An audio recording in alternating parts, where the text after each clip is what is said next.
Hey guys, welcome back.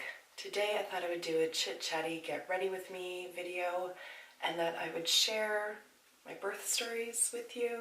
Nothing too graphic, I promise, but I enjoy hearing other people's stories, and so I thought I would share. And some of you might actually be interested in that, some of you may not. If you're not, I do apologize.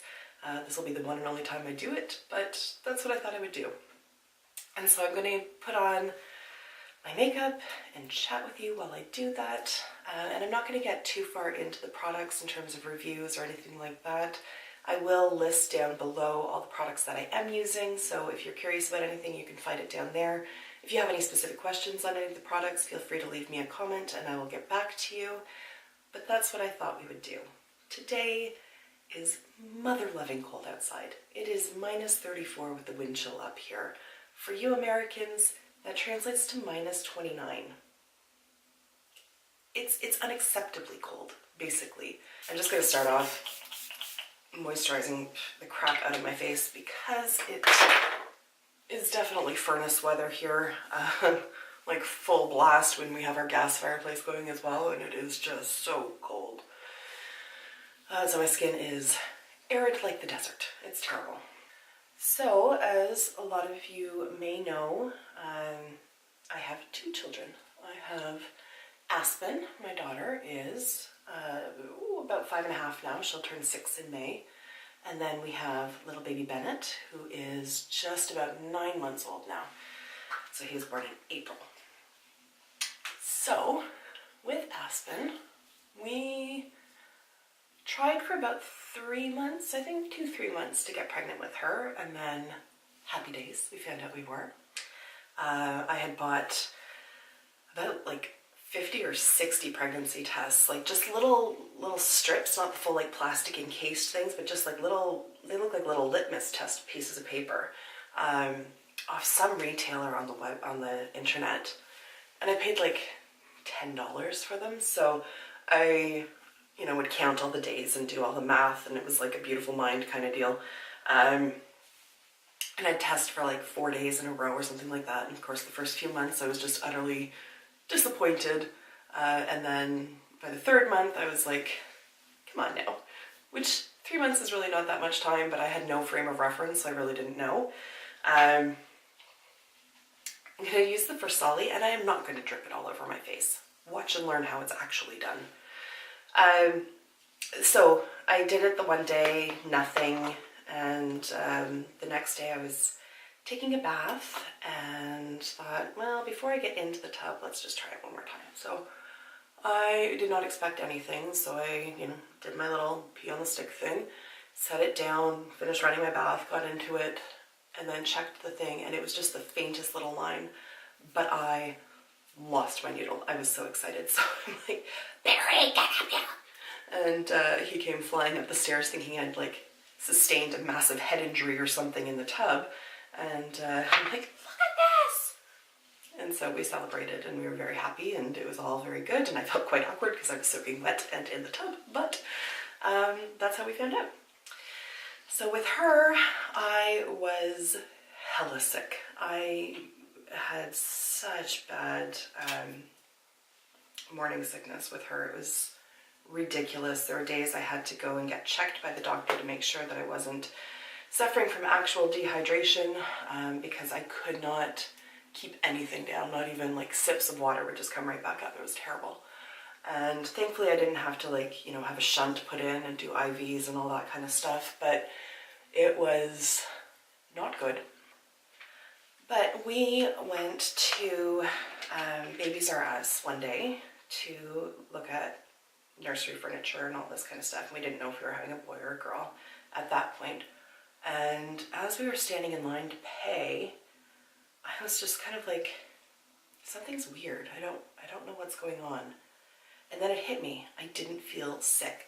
So it was, oh gosh, was I maybe 12 weeks along at that point? Somewhere in that neighborhood, 12, 15 weeks, somewhere in there. And I had tried like the diclectin and all that kind of stuff, and it did nothing for me, like just did not work. So it just lifted and it never came back. And I was so grateful. I was so grateful. because I was able to eat again and not throw up all the time. It was delightful. Like, it had literally got to the point where I was throwing up blood. Like, my throat was just shredded from it. It was not a good feeling.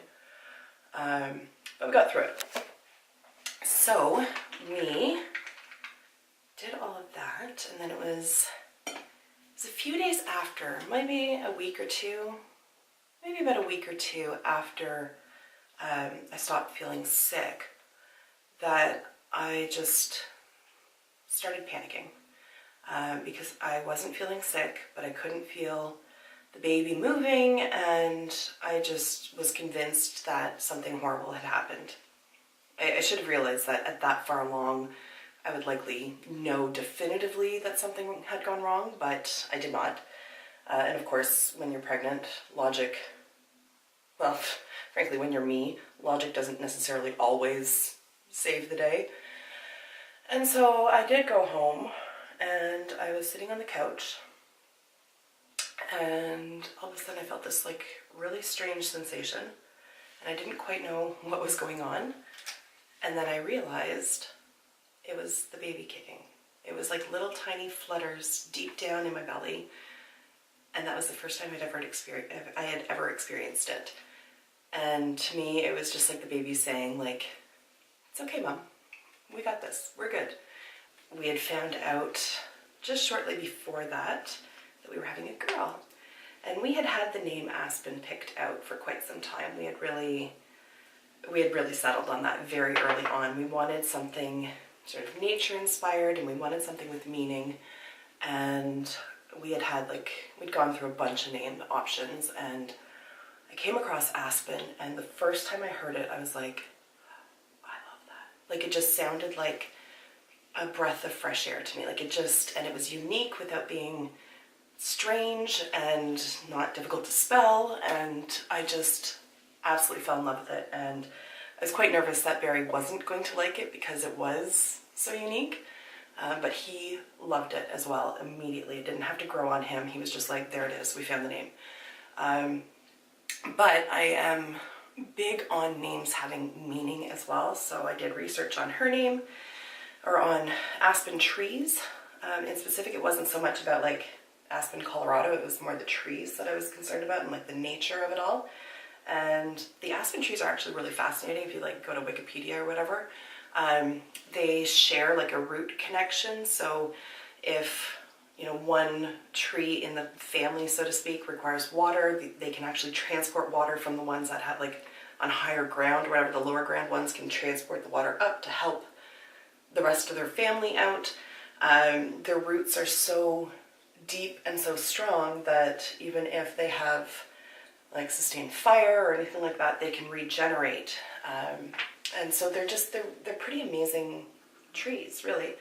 And I liked the symbolism of all that, of being resilient and actually coping well with adversity, and obviously helping and all that kind of thing. Like, it spoke to me. So we settled on that very early on. Her middle name was a little bit trickier.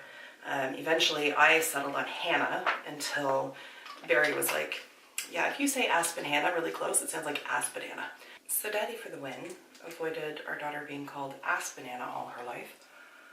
So I went back to do more name research, and Lily was a name that we had both liked, but I wanted to make sure that it didn't mean nothing, or that it didn't mean anything that I didn't really want.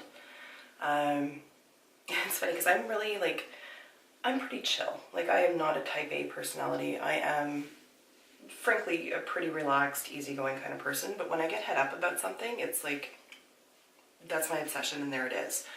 And for me, it was ensuring that my children had meaningful names. Probably not a bad obsession to have, frankly. So I did a lot more research, came across Lily, and I didn't bring a brush out. Oh, I have this. Which, by the way, can we talk about the shape of this for a second? Yeah. This, it looks like I need to hide it before my mother arrives. You know what I mean? Like, yeah. So what was I saying? So yes, Lily, and she was due to be born in May, and the birth flower of May is Lily of the Valley.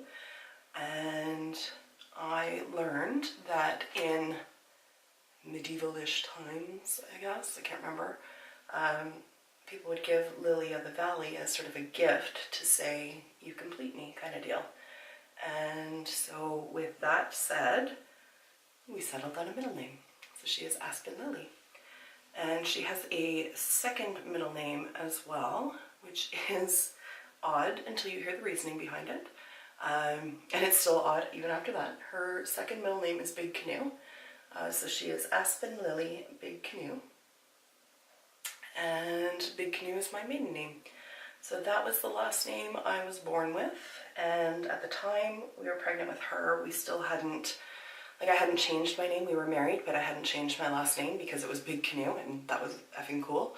I hated it as a kid, loved it after people stopped teasing me about it.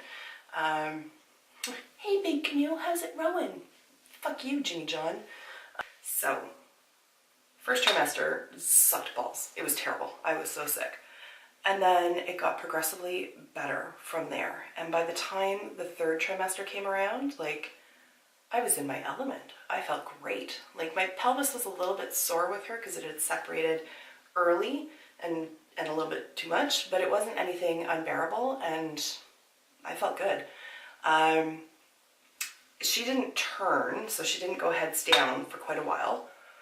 And so I was using a midwife at that point, and they were like, okay, you're probably going to have a C-section, but we're going to send you for an ultrasound just to fully confirm what her position is, and then we'll schedule the C-section from there. So we go for our ultrasound at about 36 weeks or so, and I shit you not, she turned on the way there. It was so painful, so uncomfortable, but that little monkey turned and didn't stop until we were in the waiting room. Like, I kept grabbing my husband because I was like, oh my God. And there was just so much movement. We get in, I'm on the table, the ultrasound tech puts the wand on me and she's like, yeah, baby's head's down. She's fine. Little girl. Yeah. And that's basically Aspen. That is her. She will do things on her own time. She is incredibly determined. That is her. May 14th, we were scheduled for the Wednesday. So May 14th, we go for an ultrasound just to make sure everything's okay. Finally, like, confirm her like her position and all that yet again. Let's go. So we go for that, and the ultrasound tech is like, can you just wait one moment? I just want to speak with your midwife. I'm like, what? So it turns out Aspen had no more amniotic fluid. It was all gone. And she was basically just floating in her own meconium, poop, for lack of a better word. I don't know, it's all kind of a haze. And anyway, so they tried to induce. It didn't work. I had some contractions, but nothing was happening, didn't dilate, all that kind of stuff. And so they're like, well, I think maybe you should have a C-section. And I said, fucking do it. Do it. Keep her safe. Let's do it. And so there was a lady in front of me who was going to have hers done, and then it would have been our turn, except that Aspen's heart rate went down and didn't come back up. So it became sort of an urgent C-section, not quite emergency, like I wasn't put right under or anything like that. They still were able to prep in a normal manner, but it was like, I got bumped to the front of the line. We got to do this. So before they induced, they had done an epidural. So my whole idea of natural birth with a midwife out the window. That was totally fine. So I get in for the C-section, and of course my husband's there, and they put him out into the, what am I doing here? They stick it in the hall and they say, okay, well, we're just going to prep her and we'll be back for you in like 20 minutes. Yeah, they didn't come back to him for like an hour and a bit, and he had no idea what was going on. Nobody came and told him anything. So what was going on was they prepped me for the C-section, and part of that is like running like a baggie of ice cubes or something on your belly to say, like, can you feel this? And of course I was like, yeah, I can, which they did not believe. And I said, well, why don't you pick a side and put it on there, and I will tell you if I can feel it or not. And I did. And so they gave me another course of epidural medication, and away we go. Except that as the surgeon, or the OB I guess, is doing something, prep work, I can feel it. And I said, yeah, I can feel whatever it is that you're doing. Like, it feels like you're drawing a line on me, but like with a pin, like I can feel you dragging something across me. And the anesthesiologist in all of his fucking wisdom, it's like, oh, it's just pressure. Don't worry about it. Everybody experiences this. It's totally fine. I'm like, yeah, that's not pressure, my friend. Like, I can, of course, I'm in shock. Like, I'm saying it calmly now, but I was like shaking and not doing well. I was like, no, I can feel it. So the compromise we reached was, we'll just go slowly. Because that's what I want. An abdominal fucking extraction done slowly when I can feel it. So I was pretty powerless. My husband still wasn't in the room at this time. Didn't have anybody to like advocate for me, and I was in no position to do it for myself because I knew that I could feel it. So, long story short, they proceeded to cut slowly, and I felt it. And all I can remember really, because they did react quickly and drug the shit out of me, was my heart rate monitor that was attached to me basically sounded like a flat line. Like, it was going so fast because I was in so much pain and so scared that my heart rate was just, anyways. So they drugged me up, ended up having to do a spinal on me because the epidural clearly didn't work. And there we go. So at some point they brought Barry in. And by this point now I'm all drugged. So this is really just going off of basically what Barry has told me. And I received a copy of the medical report from the midwife afterwards. So they finally bring Barry in, all this. They get Aspen out of me, and she doesn't cry. And I was not aware of any of this because I was loopy as fuck and time meant nothing to me. But she didn't cry for 2 minutes. And so they left basically me on the table. They had a whole team for her. They had to intubate her. They had to bring in like a pediatrician I guess, for her to make sure she was okay. And I forgot, I did highlighter before blush. That's what happens when I'm talking. Whatever. And yeah, so they intubate her, they get her done. So when babies are born, they have this thing called an APGAR. And I can't remember what the acronym stands for, but it's basically like checking out the vitals on a baby. So their respiration, their heart rate, all that kind of stuff, muscle tone. And it's scored out of 10. So 10 out of 10 is perfect. 0 out of 10 is terrible. It's stillbirth, basically. Aspen was a 2. And within 10 minutes, she scored 10 again. And she didn't have to spend any time in NICU. We got released immediately into like the recovery-ish area. I can't remember what, maternity ward, I guess. And she's been fine ever since. Like, she suffered no ill consequences from that. She's barely even really been sick, to be honest. She's a tough little girl. She is, and she's so determined and so strong, and I love that little kid to death. Like, I do. So that was Aspen.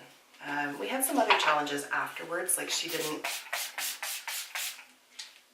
nurse very well. It was extremely painful, like extremely painful. I had to get medicated cream for it and all this. And she kept losing weight. And at one point she was having a pee diaper once every 24 hours, sometimes a little bit more than that. So I was just so like head up on, we're gonna breastfeed, breast is best, because that's what they drill into you, that I was going crazy. Like, every time I heard her cry, I would start to cry because I knew I had to feed her, and I knew it was going to be like a 4-hour ordeal, because that's what it was. And that it was just because it felt like she was pulling razor blades out of me. Like, it was horrible. I was stressed, she was stressed, nobody was doing well. And my midwife was like, then why are you doing this? And that was all the permission I needed to switch over to formula. So we did that, and life got so much better. She thrived. I came off the brink of insanity, and life just got so much better. So, Bennett. Took us a long time to decide whether or not we were going to have another baby, because the experience with Aspen was so scary, and particularly for my husband, because I wasn't aware of what was going on, but he lived it all, and he was aware of every second that passed between the time she was lifted out to the time she breathed. He was aware of it all. So it took a long time, a lot of talks, but we finally decided, let's do one more. Like, So we decided to start trying, and it took 18 months this time to get pregnant, and it was devastating. So people who deal with infertility issues, my heart just screams out for you, because it is devastating, it is demoralizing, it is frustrating, it is sad every time you take this test and you think maybe this month, and then no. And so we basically just stopped actively trying, and I was actually on a surgery list for bariatric surgery, and once you have that you can't have a baby for a few more years, and so the timing, because of my age and everything, so it was either that was going to happen or we were going to get pregnant. Whatever happened first, divine intervention kind of deal. And happy news, I got pregnant. And I found out because I had a bladder infection, so I had no idea that I was actually pregnant. I'd given up on testing and all that, and the doctor was like, also, are you aware? And I'm like, generally no, but what in specific are you talking about? She's like, you're pregnant. And I almost fell off the table because I was so happy. And one of life's big regrets for me is that I didn't surprise Barry with it.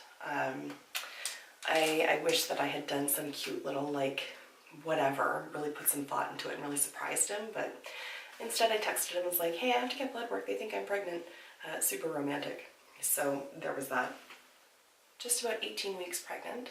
At this point, Barry is working about an hour drive away, doing nothing but midnights. So I wake up about 4 in the morning or so, 4 or 5 in the morning, and I go to the bathroom, and we have a nightlight in the bathroom so that Aspen can see, and frankly so that we can see. And I pee, and I wipe, I'm like, what? Like, something feels weird. And it was all blood. Like, not just like a spot of blood, like it was all blood. And my heart sank, and I panicked. Sent off messages to my husband saying, like, you need to come home right now. I don't know what's going on, but you need to come home.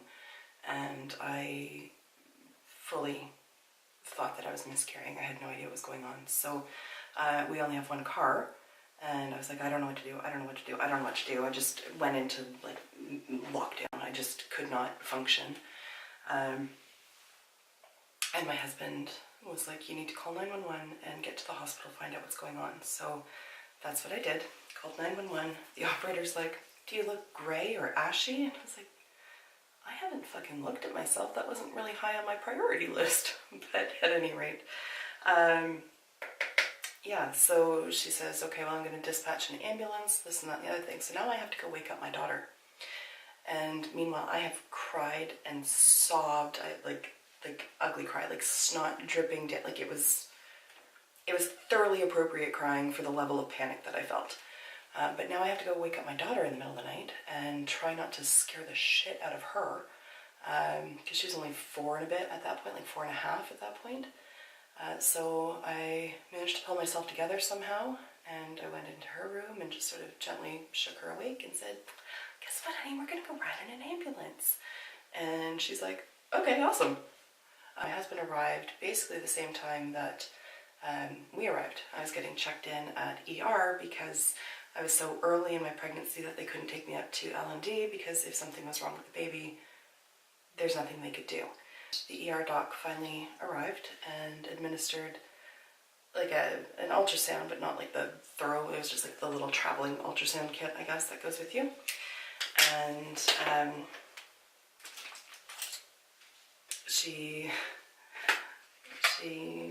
I was lying there, and she places it on my stomach, and she says, well, baby's heartbeat looks strong. And I lost it. I'm almost gonna lose it now. I've just spent all this time, like sobbing with relief. I didn't realize until then just how convinced I was that he was gone. And I didn't know it was a he at that point, but that the baby was gone. And she kept trying to show him to me on the monitor, and I couldn't see it. Like, I just couldn't see anything. And thankfully Aspen wasn't there, because that would have freaked her right out. She had no clue what was going on. So we're waiting in this waiting area, and Barry and I are just like a bag full of mixed emotions, and 2 people had to have rings cut off. So we're sitting in like this basically like open bullpen, and 2 people had jammed rings on their fingers that didn't fit. The one guy had like I don't know if it was fucking titanium or like, I don't know what the material was, but the ring cutter that they have, which apparently is an actual thing, wasn't cutting through it. I forgot to spray this. So they had to call maintenance. So this guy comes up with his like trolley of tools, and they had to get like basically a circular saw from, like a small one, but a circular saw nonetheless. And he's like, okay, and tries to hand it to the doctor, and the doctor's like, no, you've got this, you do it. So this poor sod who had put his ring on his finger and jammed it on there had to have the maintenance guy cut it off with a non-surgical device with really no backup plan. It's just like, what the fuck is going on? What is my life today? And the ER doc finally got around to us, so took us into a little side room and told me that I had a tear in my placenta and that all we could do was wait and see. I was put on bed rest and told to see my OB for further follow-up. So that's what I did. And I remained on bed rest for the next 2.5 months. And really should have been on for the duration of my pregnancy. However, I opened up my own business, and that was already in the works when that happened, so I had to go back in. And thankfully, little baby boy kept getting stronger and stronger, and eventually, like months later, the hemorrhages, turns out there was 2, started to shrink, so things were looking up. So that was good. But as he got stronger and larger, my pelvis shifted further and further apart, and it became excruciating. And there is an actual term for it, and I can't... Dystorsia? I can't remember what it's called. It doesn't matter. But there's an actual medical terminology for it, and that's what I had. And it was horrific. It was so painful that even though I would go into work, I couldn't last because I couldn't sit and I couldn't stand and I couldn't lie down. Like, it was just, if I wanted to lie down, I had to have a pillow between my knees. If I wanted to lie down on the couch, Barry had to lift my leg up for me. Like, it was horrible. And I would, by the end of my pregnancy, I would go and just beg for them to move up the delivery date, because I just couldn't. I was in so much pain. But we got through it, and we had a beautiful baby boy. And he was born by C-section, and that was planned in the works because of the experience I had with Aspen. So that was already in the works prior to all of this other stuff. And so of course I was terrified that I would have a repeat, but I just had the spinal and that was fine. Didn't have any of the same, like I couldn't feel anything, and that was fantastic. And then Bennett was born, and he was really like, kept moaning, and I can't remember exactly what the sounds were that he was making now. Barry has it on video, but he was moaning a lot, and so they thought there might be some sort of respiration issue. So they wanted Barry to do like skin to skin with him while I was being sewn back up. And remember at one point the anesthesiologist asks the OB, like, how's it going down there, as she's sewing me up, and she's like, so-so. Excuse me? So-so? The fuck does so-so mean? Like, I was horrified. Everything was fine. It's just because Bennett was 9.5 pounds, it took longer to put everything where it needed to be. But if you've ever had a C-section or ever seen one on TV, they put like this big sheet up so that you can't see, like there's like a tent basically, so you can't see down.